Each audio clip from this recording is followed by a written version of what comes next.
Hey everyone, it's Marvin. Thanks so much for listening to Books and Boba. I just wanted to take a quick second to remind you that Books and Boba just launched our Patreon to help support our future endeavors. Rira and I have been running Books and Boba for the last 6.5 years, and we've always talked about wanting to do more, including expanding our content offerings, being able to go to book events and do more coverage.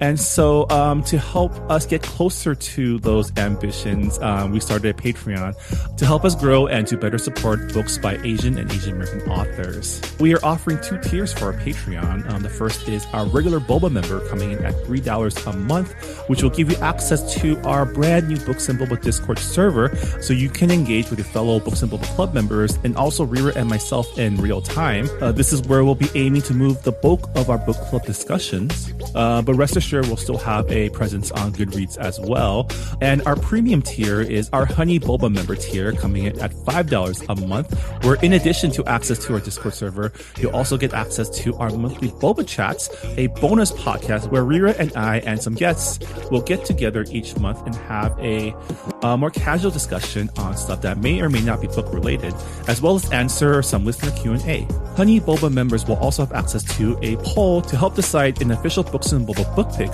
once per quarter. So if any of that sounds interesting to you, support Books and Boba on Patreon by going to patreon.com/booksandboba. As always, Rira and I really appreciate your support. All right, thanks for listening, and I'm on with the show. This episode of Books and Boba was brought to you by Libro FM. Libro FM lets you purchase audiobooks directly from your favorite local bookstore. Choose from over 150,000 audiobooks, including New York Times bestsellers and recommendations from booksellers around the country.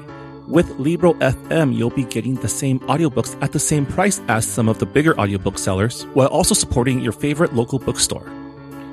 If you enjoy books like me but find it hard to find time to read, audiobooks are the perfect way to get more books into your busy life. You can listen to them while doing chores, driving around, or just relaxing at home. All you need is a smartphone and the free Libro FM app available on iOS and Android. Listeners of Books and Boba can get a 3-month audiobook membership for the price of 1 month. Just go to Libro.fm, that's Libro.fm, and enter the code Books and Boba. Again, get a 3-month audiobook membership for the price of 1 month by going to Libro.fm and entering the code Books and Boba. And now the show. You're listening to Whoa! Potluck.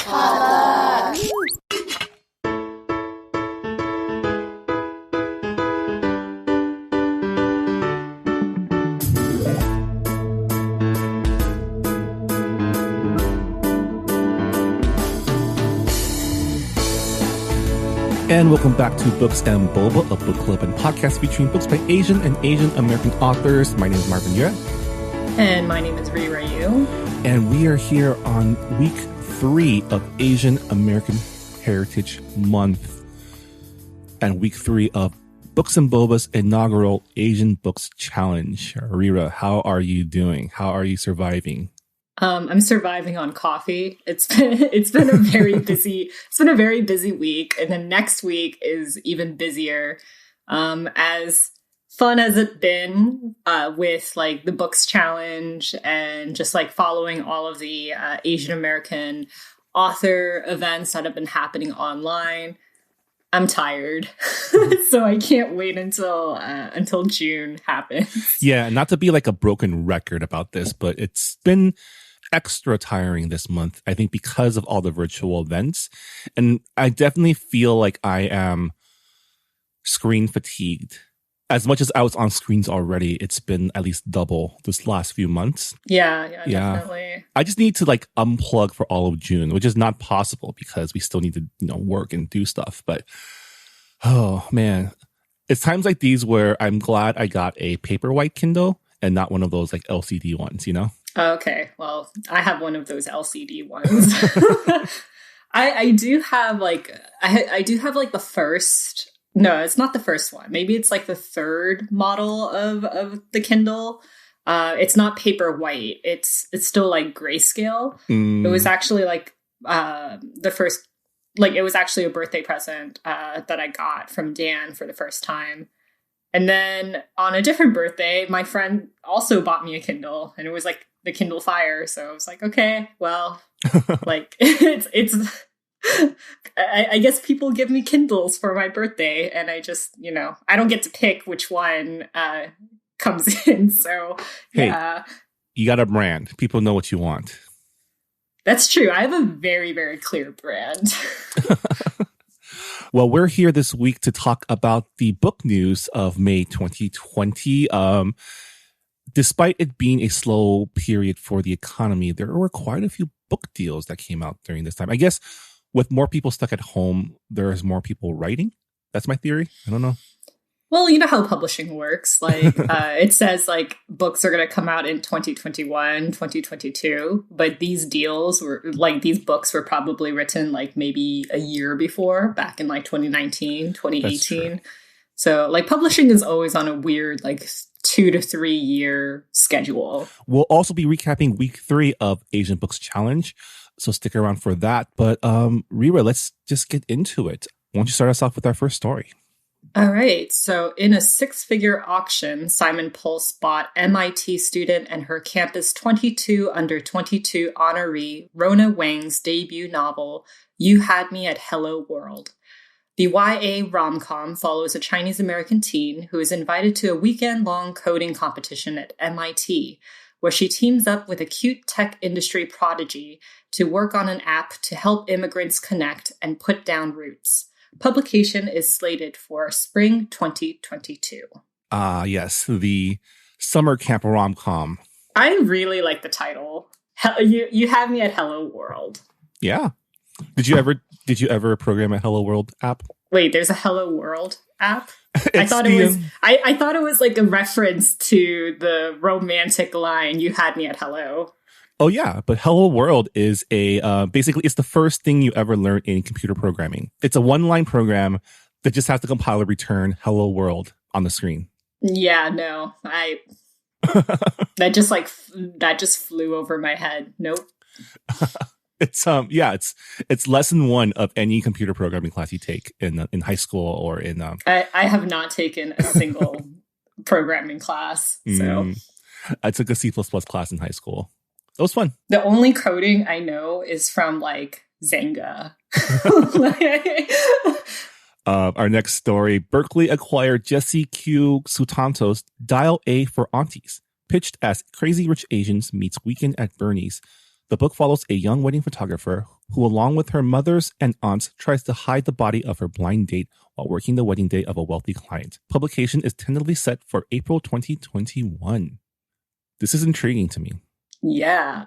Do you think, like, okay, so hypothetically, if you killed someone, do you think your family would help you cover it up? I think they would. They would? Mm-hmm. Well, it sounds like for this book, there's no murder that happened. It just happens that her blind date, like, dropped dead or something. It's like, oh, God. Well, you know how it goes. Something happens, and then your mom and your aunties get really paranoid and force you to do things that you don't really want to do, but, they insist. We've all been there. Next up, HarperCollins, Balzer and Bray bought The Legacies, and another YA novel by Stonewall Honor author Abdi Nazemian.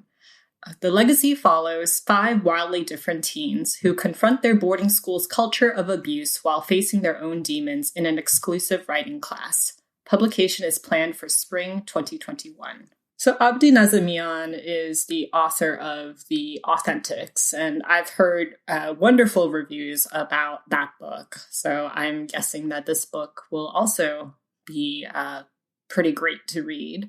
I love books. I love books that are set in boarding school.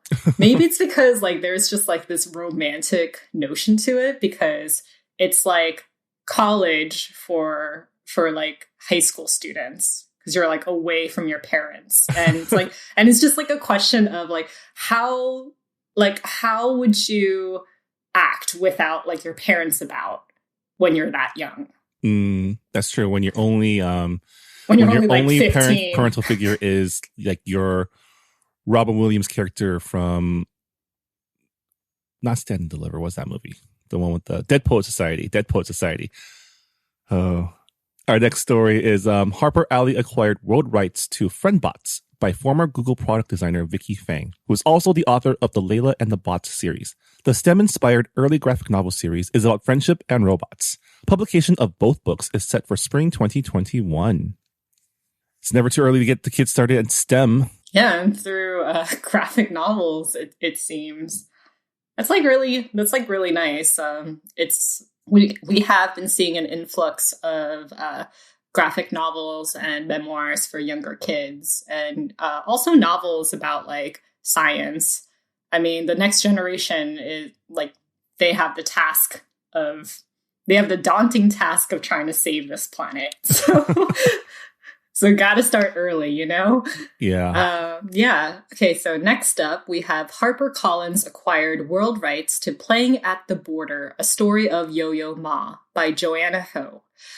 Illustrated by Teresa Martinez, the picture book centers cellist Yo-Yo Ma using his music to build bridges instead of walls, a testament to music, humanity, and what unites us. Publication is set for fall 2021. No, Yo-Yo Ma is probably the first person I ever saw like on TV as an Asian person. You know, like he's like one of those really? first like public figures. You know, like wow, that's like really that's really unexpected. I mean, back in the day, like there weren't that many on TV. It was like Connie Chung, Michael Chang, and Yo-Yo Ma. Yeah. Since my family, like half of my mom's side of the family are musicians, are classical musicians. Like I've heard of Yo-Yo Ma, but like to me, it was like, oh, there's so many Asian classical musicians.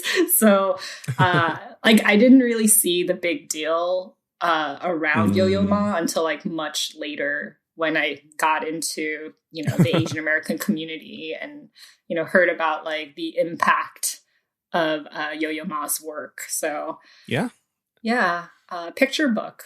That's great. Little Brown Poppy acquired North American rights to Mariko Turk's debut YA novel, The Other Side of Perfect. The story features a 16-year-old ballerina whose life-changing injury thrusts her back into the halls of a normal high school.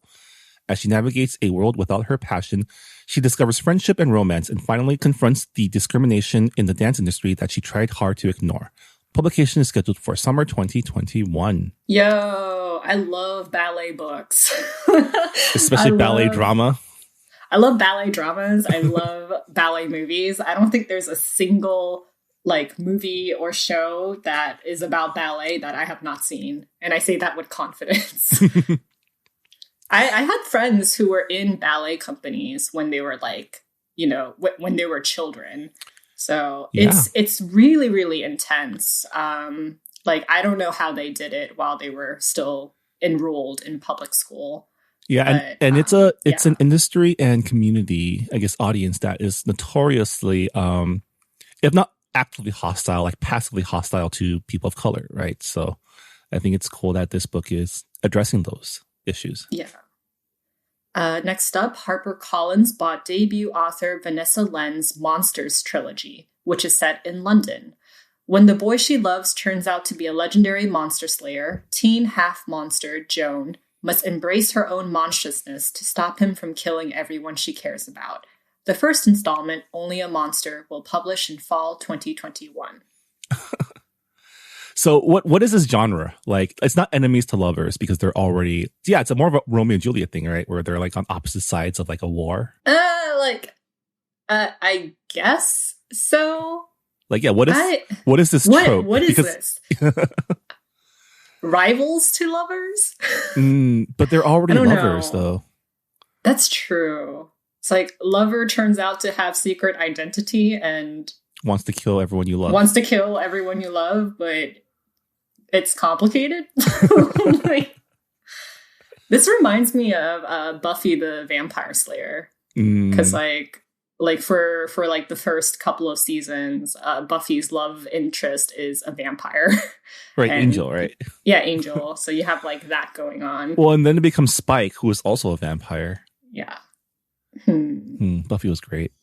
Buffy was a great show, but it's definitely a product of its time. Because if you go back and watch it now, there are some like there are some representations on like women that I am that kind of is old. A Joss Whedon property has problematic representation of women. I know, but that was his best one, though. Like, I guess it's not just him because it's a television show. So, like, that's probably why it stood the test of time so far. But we'll see in a couple of years, see if it stands for longer. Well, this story sounds great, and I'm excited to hear more about it from people who read it, or if I read it, who knows. Next up, Razor Bill has acquired Sylvia Liu's debut middle grade novel, Hannah Sue and the Ghost Crab Nation. A 12-year-old girl must save her classmates from a corporate plot that threatens their ability to connect to the multi-web through neural implants, only to discover that her scientist mother may also be involved in the conspiracy. Publication is planned for summer 2022. Yo, this is like middle grade cyberpunk. Yeah, I know, middle grade cyberpunk thriller. That sounds like a really fun genre, to be honest. Yeah.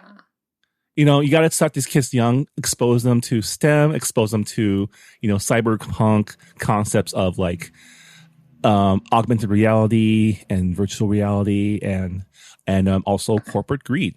So I was about to say, like, we need to expose children to corporate greed and how capitalism is bad. And I mean, if you think about it, the corporate dystopia that we see often portrayed in cyberpunk stories is going to be their reality when they grow up, in like 20, 30 years. Yep. On that depressive note, next up, Simon & Schuster bought Of Blood and Briars, a queer YA fantasy by Rebecca Kim Wells.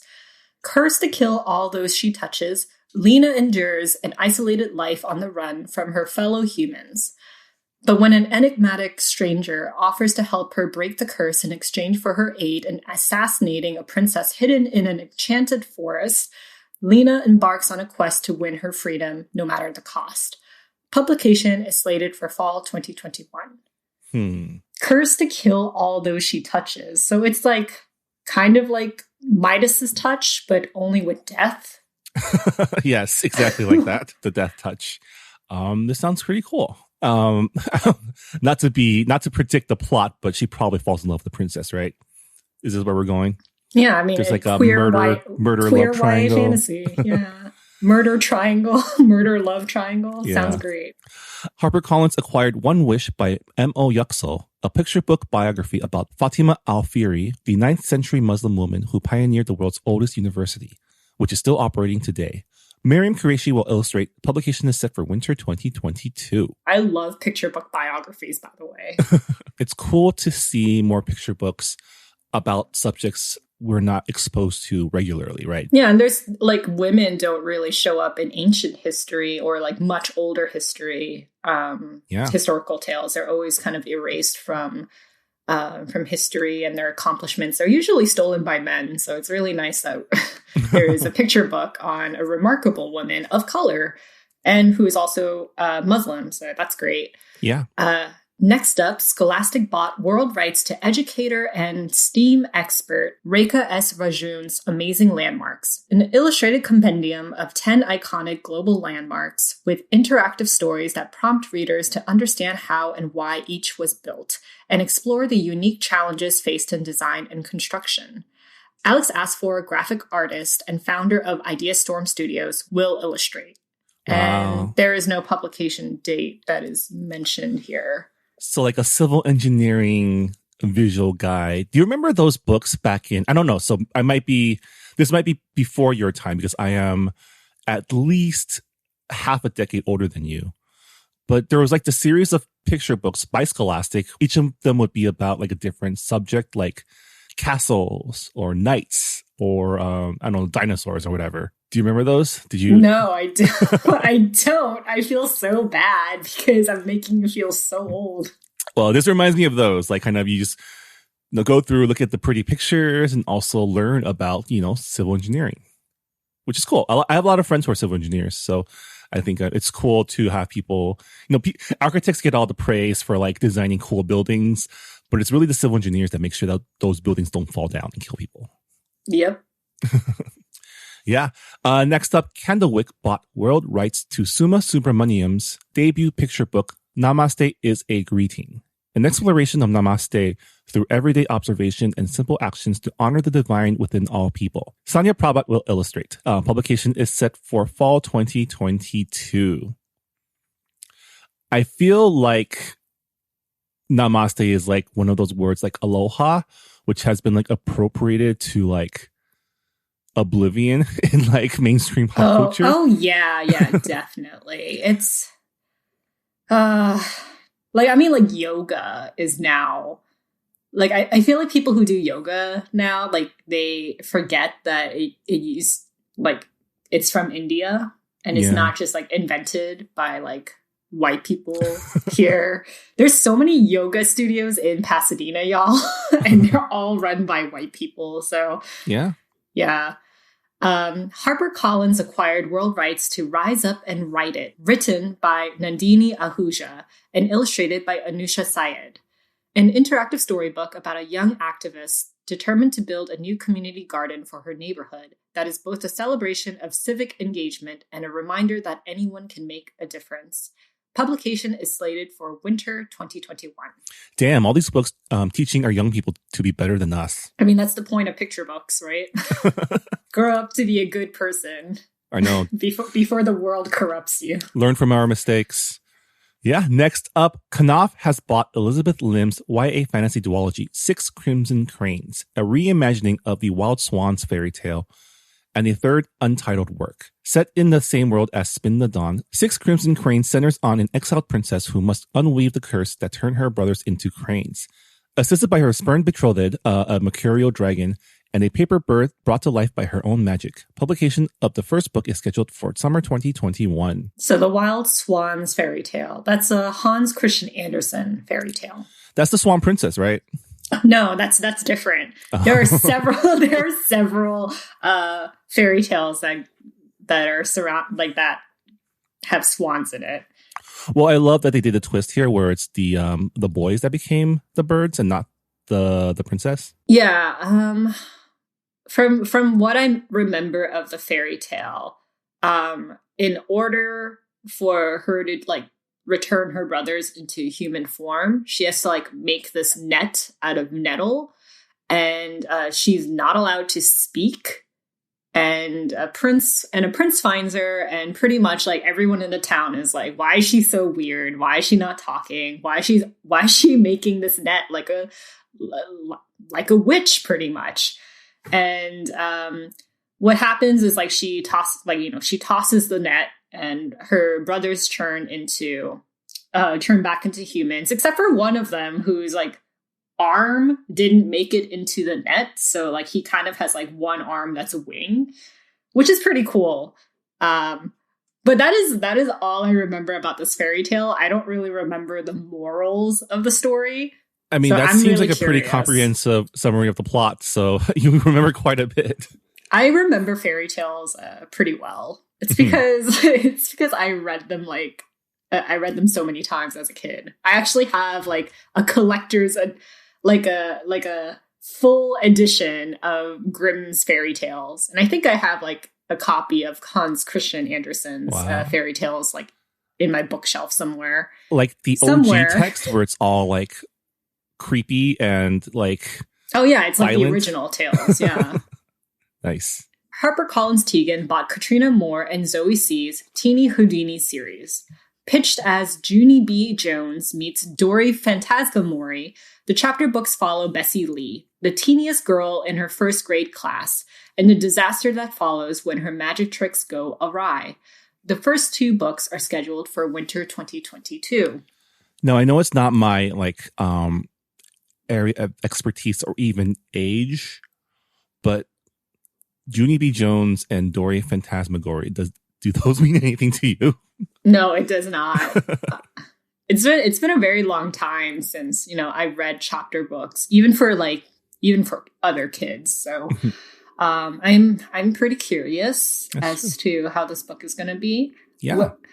I was never the smallest girl in my class. I think I was pretty average, and then everybody caught their growth spurt like super late, and then I ended up like in the bottom bottom tier. And then I went to college and I grew like 3 inches. So now I'm like a little bit taller than other Asian girls. And yeah, and, I've and never you're really had tall. I've never had that experience. I was always, if not the tallest, one of the tallest kids in my class, and I've been 6 feet tall since like freshman year of high school. So yeah, I do not relate, but I do empathize with. How is the air up there? It's great. Tons of stuff to run into. This world is not built for tall people. Well, you can see over people's heads when you go to concerts. It's true. Well, not anymore. Everyone has their phones up. Now there's all these phones in my way. Technology has ruined our concert going experience.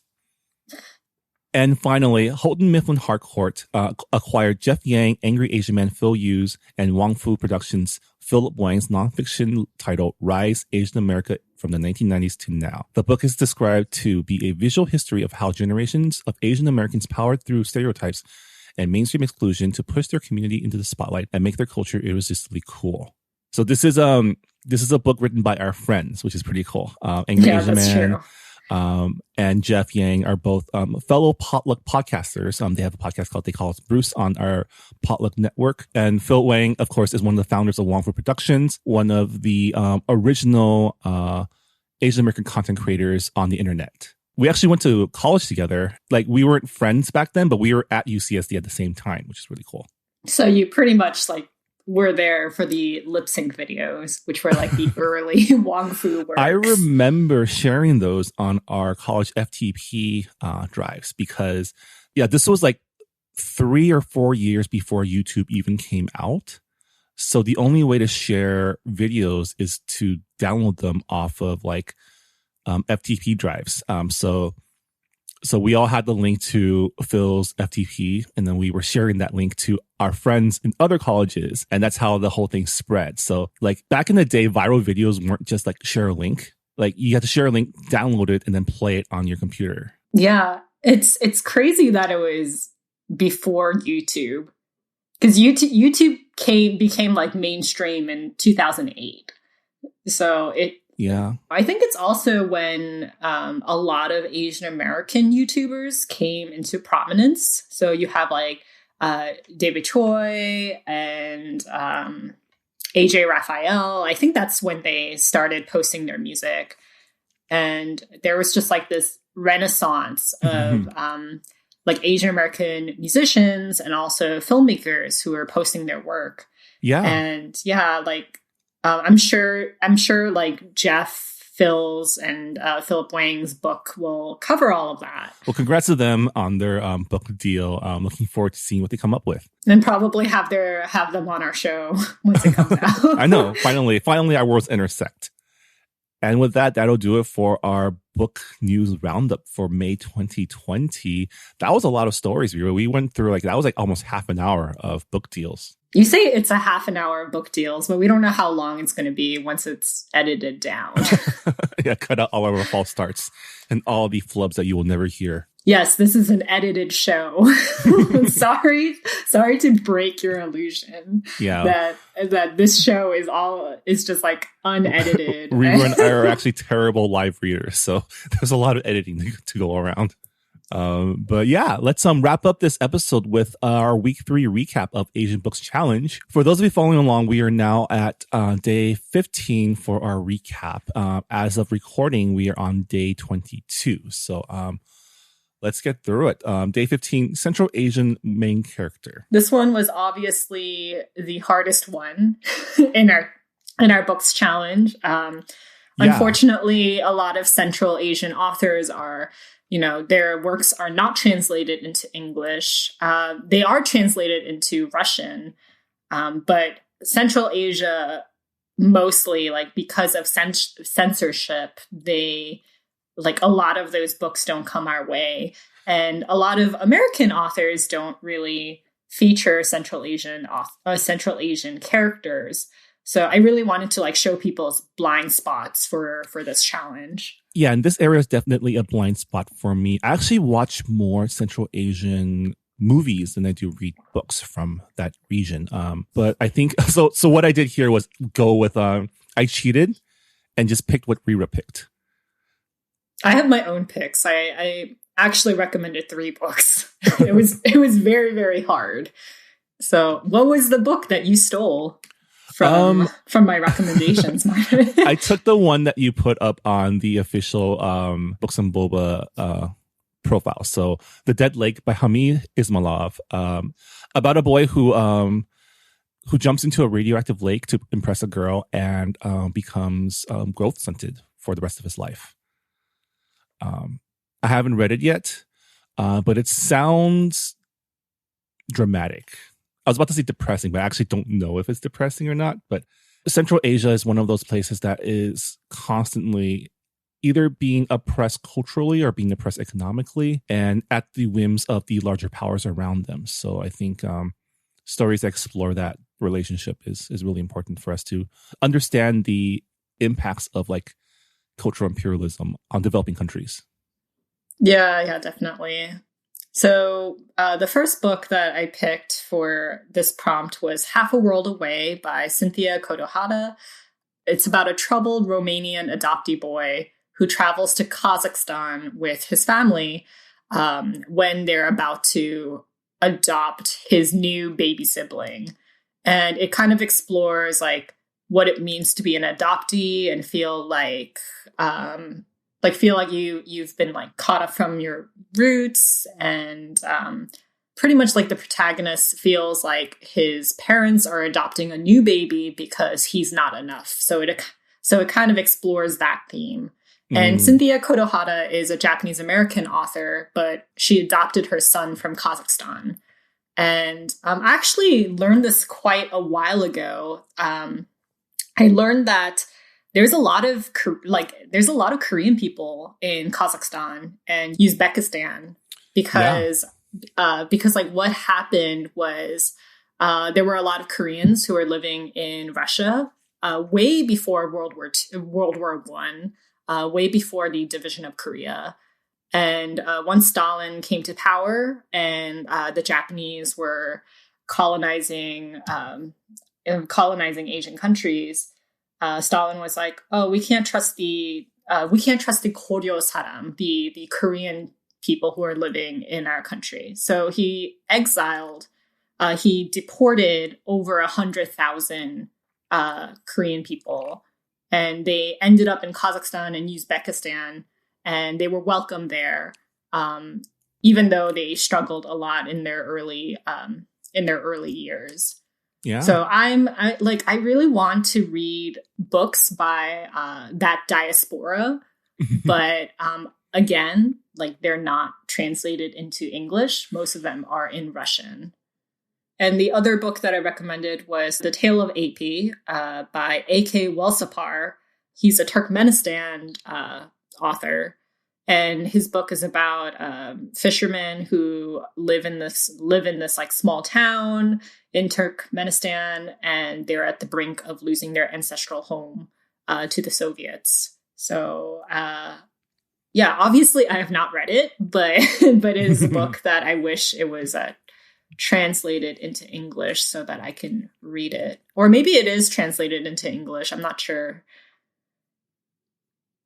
Anyway, moving on to day 16. Day 16's prompt was mixed race Asian main character. Marvin, what did you pick? I picked Rachel Kahn's Goodbye Vitamin, which is a book that we read for book club. Like a couple years ago now, huh? Yeah. It's been a while. Yeah. About a young woman named Ruth who comes home to take care of her father who has the early stages of Alzheimer's disease, and basically moves home in her, I want to say like late 20s or 30s to kind of start over. And the character herself is half Asian. I think her father is white. Her mother is Chinese, which is interesting because she's being played by Constance Wu in the movie adaptation. In the adaptation. I totally forgot that book is getting adapted. Yeah. But I really liked it because I think as like one of those older millennials who had to move home after like life independent life didn't really pan out on the East Coast. It really like a lot of the things she goes through, like coming home and kind of seeing how everything has changed, even though everything is the same. It really invoked feelings in me. So, definitely recommend this book. It's also a really fun, it's a really fun book. It's pretty short. It's written in an interesting way, which for some people might be a turnoff, but I think it pulls it off really well. It's very stylish. Yeah. I picked Starfish by Akemi Dawn Bowman. This is the book I have not read. Trigger warnings, anxiety, emotional abuse, childhood sexual abuse, and suicide attempt. You can see why I have not read this book yet. I have to mentally prepare for it. It's a story that follows Kiko, who is a mixed race Japanese teen. Her mother is white. Her father is Japanese. And she grapples with social anxiety and self-loathing. And when she gets rejected by her dream art school, it just so happens that her abusive uncle moves in with the family at the same time. So she accepts this road trip with her best friend to tour colleges in the West Coast. And it pretty much explores how she copes with her anxiety. I have heard wonderful things about this book, so I do plan to read it at some point. I just have to mentally prepare myself for it. Day 17, Asian retelling of a fairy tale, myth, or classic. Reba, what did you pick? I picked Christina Soontornvat's A Wish in the Dark. We had Christina not that long ago. Was it our last episode? Last week's episode, yeah. Last week's episode. And for those who do not know what the plot is of A Wish in the Dark, for those of you who don't know the plot of A Wish in the Dark, it's a Thai-inspired fantasy retelling of Les Miserables. So it's a middle grade novel, and it's really, really great. And we had a great conversation with Christina, so check out that episode. Yeah. My pick for this one is The Ghost Bride by Yang Chu, which I admit might be a little bit of a stretch because the case I'm building is that this is basically an Asian version of Dante's Inferno, even though it has nothing to do or is even an adaptation of Dante's Inferno. It's our own thing, but I really couldn't think of anything else, so this is what I'm going with. Day 18 of our challenge, mystery/thriller by an Asian author. Yeah, for this one, I went with Naomi Hirahara's Mas Arai series, starting with The Summer of the Big Bachi, which was another one of our book club picks from last year, about a Japanese-American gardener and Hiroshima survivor who lives in Altadena, California, and solves mysteries around town. And I really love it because the detective is a cranky old dude, which is really, you're used to all these gentleman detectives who are witty. And Mas Arai is a dude who just could not be bothered. Right? He's the most reluctant, I'm too old for this shit type of guy, but he's also a really great investigator. So it's really cool to have that as the main detective of the story, and also to have the mysteries take place around LA, especially in the first book when it's LA, Pasadena, San Gabriel Valley, which is where I grew up. And also Little Tokyo, which is where our studio is located. Yeah. All these places that I'm familiar with in book form. It's representation overdrive. It's awesome. My pick was Your House Will Pay by Steph Cha. It's actually based on a true case. It's based on the 1991 murder of Latasha Harlins. Latasha was a 15-year-old who was shot by a Korean convenience store owner. And it happened right around the time of the police beating of Rodney King. So it's a book that pretty much explores the racial tensions between the Korean American community and the Black community. And I think I think it starts in the 90s and then it jumps to present day. I haven't read this book yet, but I just bought it, so I'm probably going to read it very, very soon. And Steph Cha is actually a local author, so she lives in Los Angeles. Awesome. So a lot of her books have very familiar landmarks, just like Naomi Hirahara. Yeah, and this is another kind of major event that happened in LA history that, I feel like the full story hasn't been told, especially from a Asian Black perspective.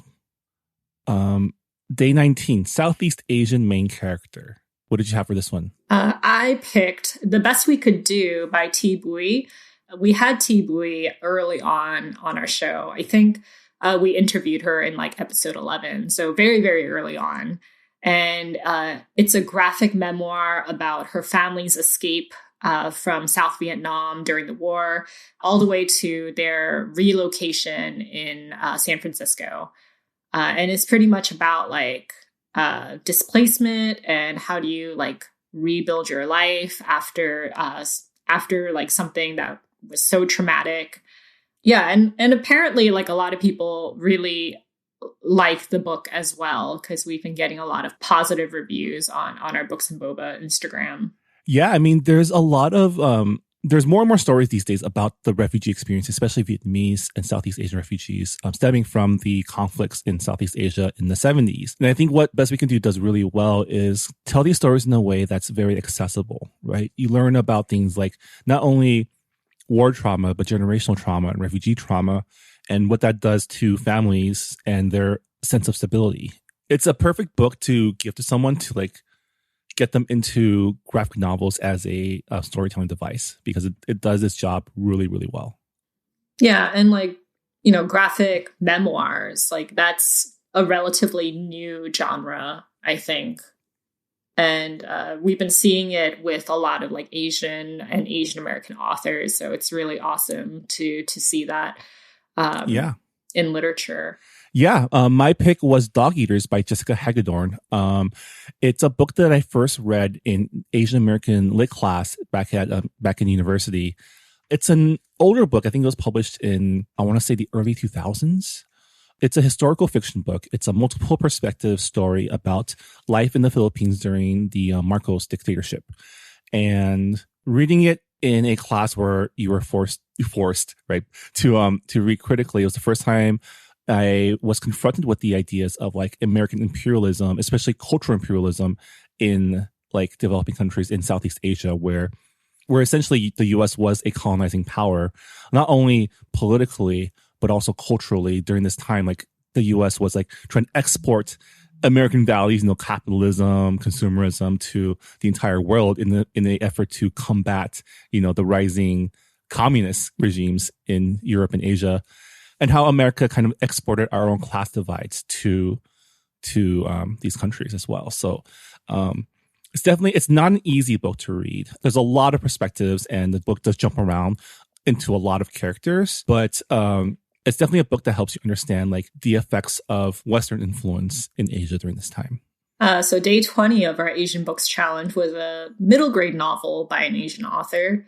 My pick was Stand Up Yumi Chung by Jessica Kim, who we also had on the show. We had a lovely conversation about the Korean American experience, and I shared some of my Korean dad jokes. It was the highlight of the show. I'm kidding, but for those of you who don't know the plot, it's about a 11-year-old Korean American kid who wants to become a comedian, but her immigrant parents, they're kind of like, well, you need to like be good at school in order to like ensure your future. Yeah, it's a hobby. And pretty much what happens is she stumbles across this comedy camp that is hosted by her favorite YouTube comedian. And they mistake her as a camper. And she pretty much like accidentally steals someone's identity. So it's a really fun book. I recommend you guys listening to our conversation with Jessica Kim. Yeah. My book pick is also with an author that we interviewed. It's the P. Sprout Chen series. It's a middle grade fantasy series about a young girl named P. Sprout Chen who enrolls in an elite academy for kung fu ice skating, which sounds pretty awesome. I actually gifted the first book to one of my nieces because I love the premise so much. I haven't checked in on her to see if she's actually read it, but we had a really great conversation with Henry, the author, and he's a cool dude. And it's I know, Rira, you were really you read both of these books already, right? Yes. Longtime listeners of the show know my obsession with figure skating. So it was a book that I really enjoyed. It's really fun. And if you have a kid, I'm pretty sure they'll enjoy it too. So yeah. All right. Day 21, story about Asian refugees. So for this one, I actually picked, I haven't listed it on my profile yet. I haven't posted it yet, but my pick was also The Best We Could Do by T. Bui. I felt like this was a good place to put that book because it's all about the refugee experience for reasons we have already covered. Rira, how about you? Yeah, I recommended 2 books. The first one I recommended was Exit West by Mohsen Hamid. This is a book that we previously read for book club, and it's a universal story about refugees and displacement. It's not just Asian refugees, which I really liked about the book. And it's a magical realism book where refugees are able to flee their countries through magical doors. So magical doors, magical portals, it's an element of fantasy that I really like. So I really enjoyed this book. It's also very short for those who want a lighter read, although the subject is pretty dark. So fair warning.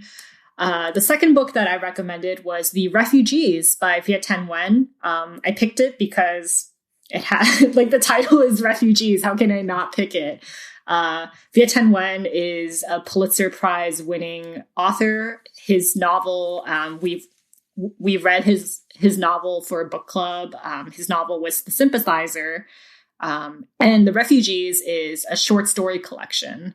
So there's 8 stories in it, and it pretty much explores identity, sexuality, love, and loss from a Vietnamese refugee perspective. So highly recommend you read Viet Thanh Nguyen's novel as well as his short story collection. Yeah. So day 22 of our Asian Books Challenge was Asian Muslim main character. I picked a previous book that we read. I picked a previous book club pick, and that was Home Fire by Camilla Shamsi. And the book is a modern day retelling of the Greek tragedy Antigone. And it's set in London, where tensions are very high with Islamophobic sentiments. And the book follows 2 South Asian British families that are caught in this insurmountable gap between love and nationalism. So in the episode where we discuss this book, we talk about what it means to be loyal to your family, what it means to be loyal to your country when you're considered an enemy of the state. So we discussed Home Fire in episode 87 of our show. So if you're interested in listening to that, go do so. Yeah, my book pick is also a past, actually a very recent book club pick. It's The Map of Salt and Stars by Zain Jukadar. It's also another book about refugees. It's set during the Syrian refugee crisis of the past decade, and also 800 years ago during like the Crusades. And it's another kind of historical fiction, magical realism book similar to Exit West, but centers on the experiences of a young girl. I think she's like 12 years old, and her journey with her family to escape Syria during the uprisings that led to the Civil War.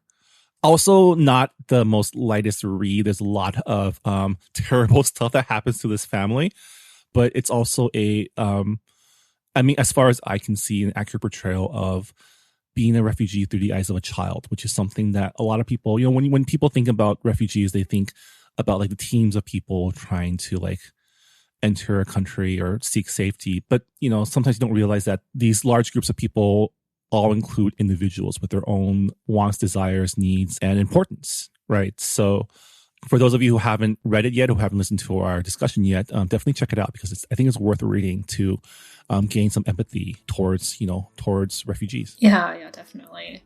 So we're all caught up with our Asian Books Challenge. We only have 1 more week left. Yeah. And I think we're going to split next week's episodes up into 2 episodes. One to wrap up the Asian Books Challenge and one to discuss our May 2020 book club pick, which again is The Woman Warrior by Maxine Hong Kingston, a Asian American literary classic. Yeah. I have not started yet, so I will have to hurry up and finish it. Yeah, looking forward to discussing that book with you at the end of the month. And For everyone else, thanks so much for joining us for this edition of Books and Boba.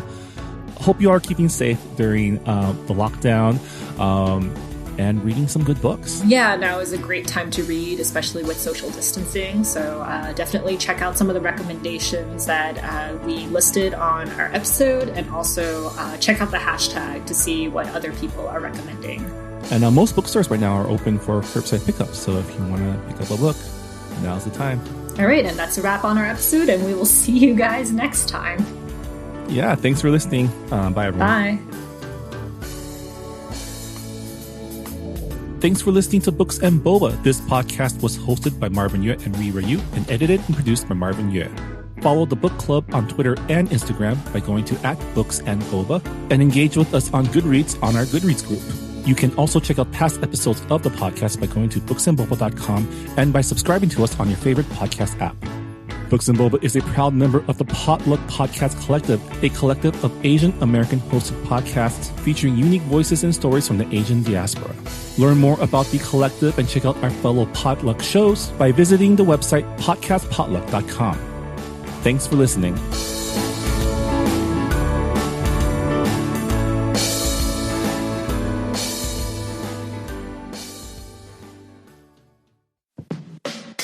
Hey, I'm Phil Yu, and you may know me from a blog called Angry Asian Man. And I'm Jeff Yang, author, journalist, and celebrity dad.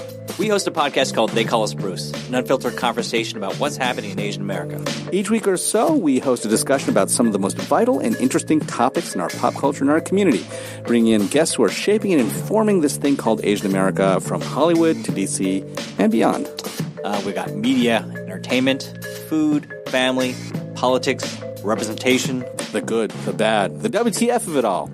So check us out wherever you get your podcasts or at theycallsbruce.com. Peace. Peace.